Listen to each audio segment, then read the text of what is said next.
5장.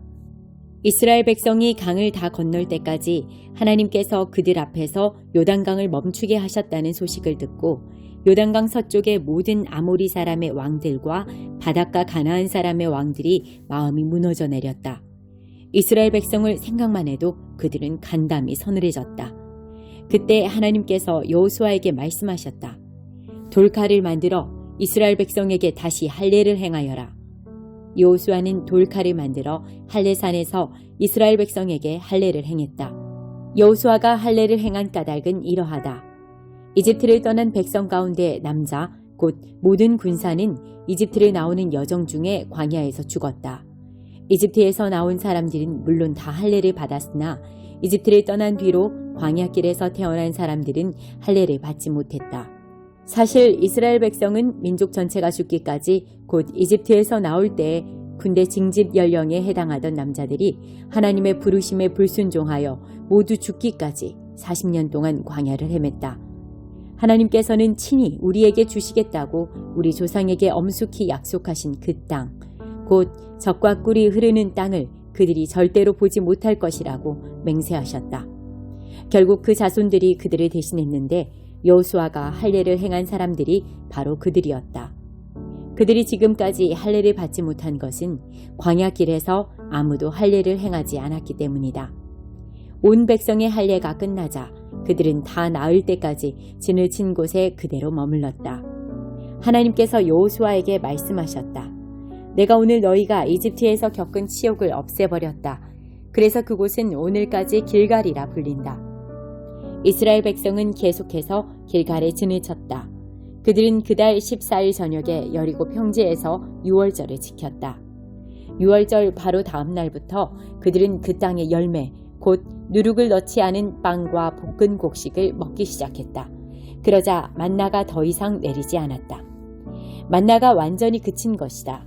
이스라엘 백성이 그 땅에서 난 음식을 먹기 시작하자 그들에게 더 이상 만나가 주어지지 않았다.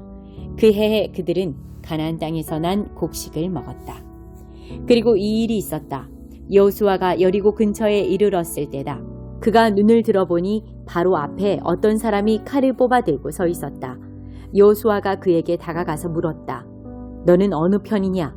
우리 편이냐? 우리 원수의 편이냐? 그가 말했다. 어느 편도 아니다. 나는 하나님의 군대 사령관으로 이제 막 도착했다. 여호수아가 땅에 엎드려 경배한 다음 그에게 물었다. 내 주께서 이 종에게 내리실 명령이 무엇입니까? 하나님의 군대 사령관이 여호수아에게 말했다. 내 발에서 신을 벗어라. 내가 서 있는 곳은 거룩한 곳이다. 여호수아가 그대로 행했다. 132편 순례자의 노래. 오 하나님, 다윗을 기억하소서. 그의 노고를 기억하소서. 그가 하나님께 약속한 일을 기억하소서. 야곱의 강하신 하나님께 그가 맹세했습니다. 나 집에 가지 않겠습니다. 잠자리에 들지 않겠습니다. 잠도 자지 않고 쉬지도 않겠습니다. 야곱의 강하신 하나님께 집을 마련해 드리기 전까지는. 기억하소서. 우리가 그 소식을 에브라다에서 처음 접하고 야알초온에서 자세히 듣던 날을. 우리는 소리쳤습니다. 헌당식에 참석하자. 하나님께서 그분의 발판 삼으신 곳으로 가 그분께 경배드리자. 일어나소서. 하나님, 주님의 새 안식처에 드소서. 주님의 강력한 언약궤와 함께 드소서. 주님의 제사장들로 정의를 갖추어 입게 하시고 주님을 경배하는 이들로 이 기도를 읽게 하소서. 주님의 종 다윗을 높여주소서. 주께서 기름 부어 세우신 이를 외면하지 마소서. 하나님께서 다윗에게 이렇게 약속하셨다. 결코 취소하지 않으실 약속이다. 내 아들들 가운데 하나를 내 왕자에 앉게 해주겠다. 내 자손이 내 언약에 충실하고 내 가르침을 따르는 한 대가 끊이지 않으리라. 내 왕자에 앉을 아들이 언제나 있으리라. 그렇다. 나 하나님이 시온을 택했다. 내 제단을 들 곳으로 이곳을 택했다. 언제나 여기가 내 집이 될 것이다. 내가 이곳을 택했고 영원토록 여기 있을 것이다. 이곳을 찾는 순례자들에게 복을 소낙비처럼 쏟아부어 줄 것이며 허기져 도착하는 이들에게 밥상을 차려줄 것이다. 내 제사장들에게 구원의 옷을 입혀줄 것이며 거룩한 백성들로 가슴 벅찬 노래 부르게 할 것이다. 오 내가 다윗을 위해 이곳을 빛나는 곳으로 만들리라. 내 기름 부음 받은 자를 위해 이곳을 빛으로 가득 채우리라. 그의 원수들에게는 더러운 넉마를 입히고 그의 왕관은 찬란히 빛을 발하게 하리라. 133편 다윗이 지은 순례자의 노래. 얼마나 멋진가, 얼마나 아름다운가. 형제 자매들이 어울려 지내는 모습. 아론의 머리에 부은 값진 기름이 머리와 수염을 타고 그의 수염을 타고 그의 제사장 예복 킷을 타고 흘러내리는 모습 같구나. 헤르몬 산의 이슬이 시온의 비탈길을 따라 흘러내리는 모습 같구나. 그렇다. 그곳이 하나님께서 복을 내리시고 영생을 베푸시는 현장이다. 134편 순례자의 노래. 와서 하나님을 찬양하여라. 너희 모든 하나님의 종들아. 하나님의 집에서 밤새도록 일하는 너희 하나님의 제사장들아. 성소를 향해 손을 들고 찬양하여라. 하나님을 찬양하여라. 그리하여 하늘과 땅을 지으신 하나님, 시온의 하나님께서 너희에게 복을 주시기를. 65장. 애써 청하지 않는 자들에게도 나는 기꺼이 응하려 했다. 애써 찾지 않는 자들도 나는 기꺼이 만나주려 했다. 내가 늘 여기 있다, 바로 여기 있다고 말해주던 민족, 그들이 나를 무시했다. 내가 날마다 손을 내밀어주던 백성, 그들이 내게 등을 돌리고 그릇된 길로 갔다. 제멋대로 하기를 고집했다.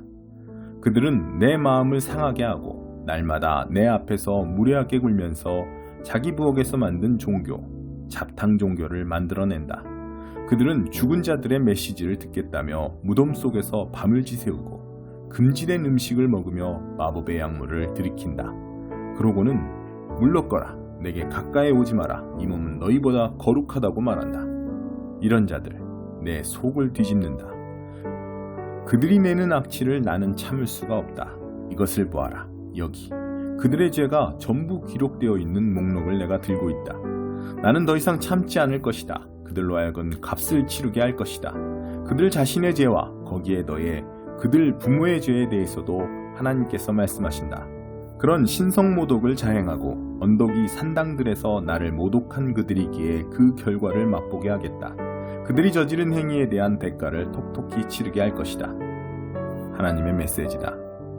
그러나 사과 하나가 썩었다고 사과 농사 전부를 망친 것은 아니며 여전히 좋은 사과들도 많이 남아있다. 이스라엘 안에서 내게 순종하는 자들은 내가 보존해 줄 것이다. 나는 이 나라 전체를 멸망시키지는 않을 것이다. 야곱으로부터 나의 참자녀를 데리고 나올 것이며 나의 산들을 상속받을 자들을 유다에서 데리고 나올 것이다. 나의 택함을 받은 자들이 그 땅을 상속받을 것이며 나의 종들이 거기 들어가 살 것이다. 서쪽의 울창한 샤론 골짜기는 양떼를 위한 초장이 되고 동쪽의 아골 골짜기는 가축을 방목하는 곳이 될 것이다.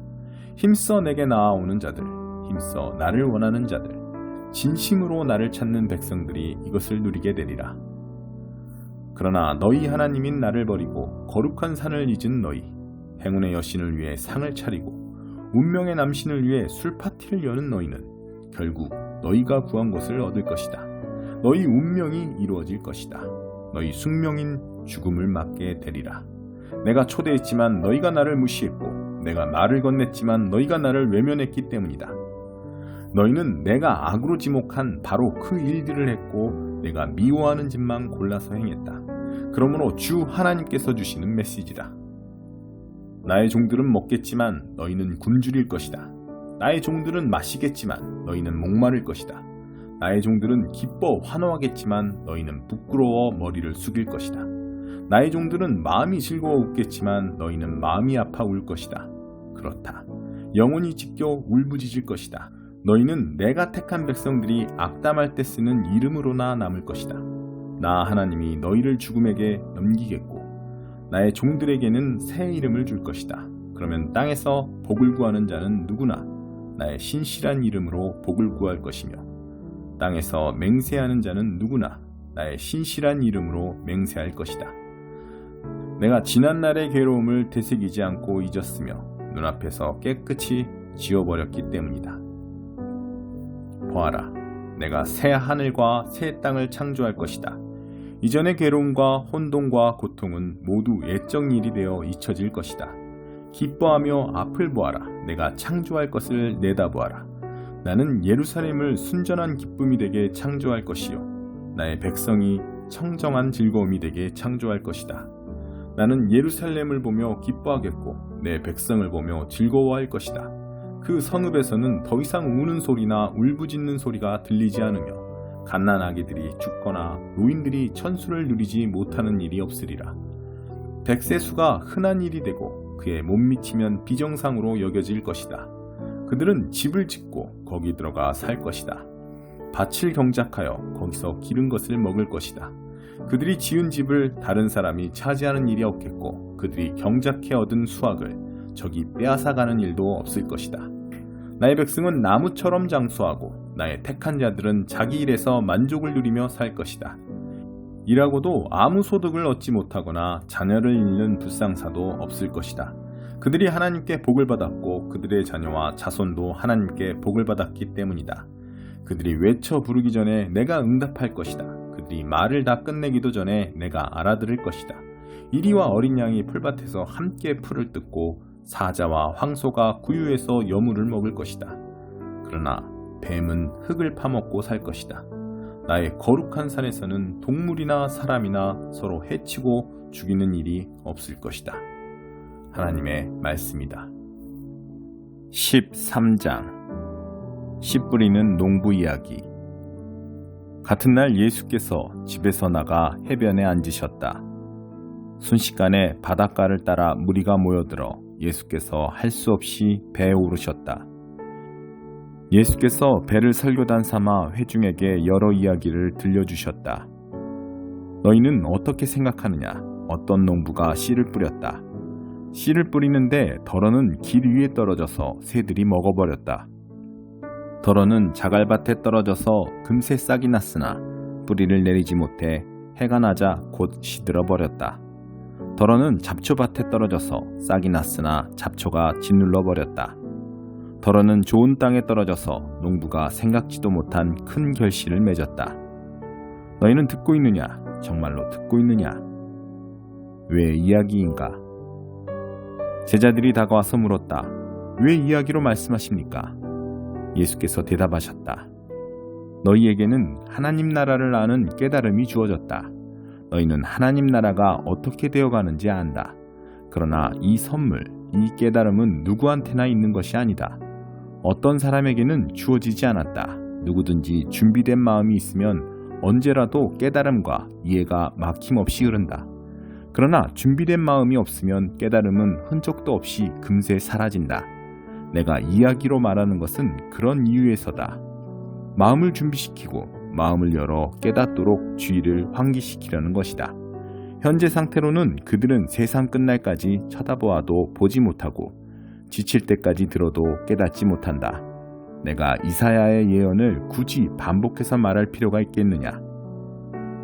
너희 귀가 열렸으나 하나도 듣지 못하고 눈을 떴으나 하나도 보지 못한다. 이 사람들은 머리가 꽉 막혔다. 그들은 듣지 않으려고 손가락으로 귀를 틀어막는다. 보지 않으려고 나와 얼굴을 맞대지 않으려고 내 치유를 받지 않으려고 두 눈을 질끈 감는다. 그러나 너희는 하나님이 복주신 눈, 곧 보는 눈이 있다. 하나님이 복주신 귀, 곧 듣는 귀가 있다. 예언자와 겸손하게 믿는 이들을 비롯해 많은 사람들이 너희가 지금 보는 것을 보고 너희가 지금 듣는 것을 들을 수만 있었다면 그 무엇도 마다하지 않을 텐데 그럴 기회가 없었다. 씨 뿌리는 농부 이야기의 의미. 농부가 씨를 뿌리는 이 이야기에서 배워라. 누구든지 천국 소식을 듣고도 받아들이지 않으면 마음에 뿌려졌으나 겉에 그대로 남아있는 그 들은 것을 악한 자가 와서 낚아채간다. 이것이 농부가 길 위에 뿌린 씨다. 자갈밭에 떨어진 씨는 듣는 즉시 뜨겁게 반응하는 사람이다. 하지만 성품의 토양이 없다 보니 감정이 식거나 어려움이 닥치면 아무 쓸모가 없게 되고 만다. 잡초밭에 떨어진 씨는 천국 소식을 듣기는 듣지만 세상 모든 것을 갖고 싶고 더 얻으려는 염려와 망상의 잡초 때문에 숨이 막혀서 아무 소득이 없는 사람이다.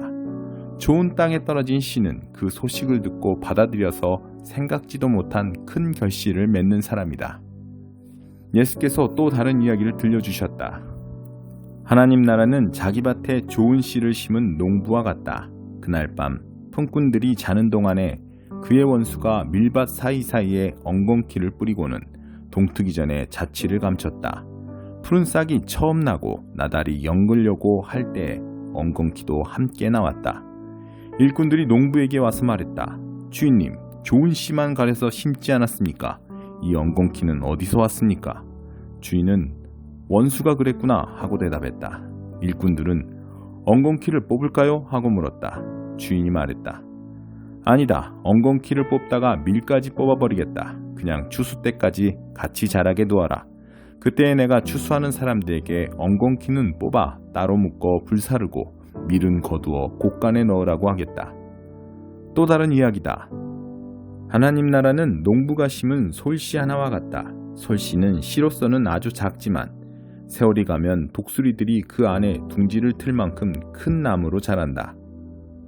또 다른 이야기다. 하나님 나라는 여자가 보리빵 수십 개를 만들려고 반죽에 넣은 누룩과 같다. 기다리고 있으면 반죽이 부풀어 오른다. 그날 예수께서는 이야기만 하셨다. 오후 내내 이야기 시간이었다. 그분이 이야기로 말씀하신 것은 예언의 성취였다. 내가 입을 열어 이야기하겠다. 세상 첫날부터 숨겨진 것들을 내가 드러내겠다. 역사에 막이 내릴 때 예수께서 회중을 돌려보내시고 집에 들어가셨다. 제자들이 들어와서 말했다. 밭의 엉겅퀴 이야기를 설명해 주십시오. 그래서 예수께서 설명해 주셨다. 좋은 씨를 뿌리는 농부는 인자다. 밭은 세상이고 좋은 씨는 천국 백성이다. 엉겅퀴는 마귀의 백성이고 엉겅퀴를 뿌리는 원수는 마귀다. 추수 때는 시대의 끝이고 역사의 끝이다. 추수하는 일꾼들은 천사들이다. 엉겅퀴를 묶어서 불사르는 장면은 마지막 막에 나온다. 인자가 천사들을 보내어 자기 나라에서 엉겅퀴를 뽑아 쓰레기장에 던지면 그것으로 끝이다. 그들은 높은 하늘에 대고 불평하겠지만 아무도 귀 기울이지 않을 것이다. 그러나 거룩하게 무르익은 삶들은 성숙하게 자라서 자기 아버지의 나라를 아름답게 꾸밀 것이다. 너희는 듣고 있느냐? 정말로 듣고 있느냐? 하나님 나라는 오래도록 밭에 감추어져 있다가 그 곁을 지나가던 사람이 우연히 찾아낸 보물과 같다. 찾아낸 사람은 기뻐 어쩔 줄 몰라서 이게 웬 횡재냐 하며 전 재산을 팔아 그 밭을 산다. 하나님 나라는 최고의 진주를 찾아다니는 보석상과 같다. 흠없는 진주를 만나면 그는 즉시 모든 것을 팔아 그 진주를 산다. 하나님 나라는 바다에 던져 온갖 물고기를 잡는 그물과 같다. 그물이 가득 차면 해변가로 끌어다가 좋은 물고기를 골라서 통에 담고 먹지 못할 것은 버린다. 역사에 막이 내릴 때도 그럴 것이다. 천사들이 와서 쓸모없는 물고기들은 출현해서 쓰레기통에 버릴 것이다. 엄청난 불평이 있겠지만 전혀 소용없을 것이다. 예수께서 물으셨다. 이제 이 모든 것을 알 것 같으냐? 그들은 예 하고 대답했다. 예수께서 말씀하셨다. 너희가 보다시피 하나님 나라의 훈련을 잘 받은 학생은 마치 편의점 주인과 같다. 무엇이든 필요한 것이면 신상품이든 재고든 꼭 필요한 때에 척척 찾아낸다. 이 이야기를 다 마치시고 예수께서 그곳을 떠나 고향으로 돌아가셔서 그곳 회당에서 설교하셨다. 예수께서는 모든 사람의 감탄을 자아낼 정도로 대단하셨다. 사람들은 말했다. 이 사람이 이렇게 훌륭한 사람인지 미처 몰랐다. 어떻게 이런 지혜와 이런 능력을 갖게 되었을까? 그러나 한편으로 그들은 언제 그랬느냐는 듯이 어느새 그분을 깎아내리고 있었다. 우리는 이 사람을 어려서부터 알았다. 그는 목수의 아들이다. 그의 어머니 마리아를 우리가 알고 그의 동생 야고보와 요셉과 시몬과 유다를 안다. 그의 누이들도 다 여기 살고 있다. 도대체 그는 자기가 누구라고 저러는 것인가? 그들은 아주 언짢게 생각했다. 그러나 예수께서는 예언자는 자기 고향과 가족에게 대단치 않게 여겨지는 법이다 라고 말씀하셨다. 그들의 적대감과 무관심 때문에 예수께서는 거기서 기적을 많이 행하지 않으셨다.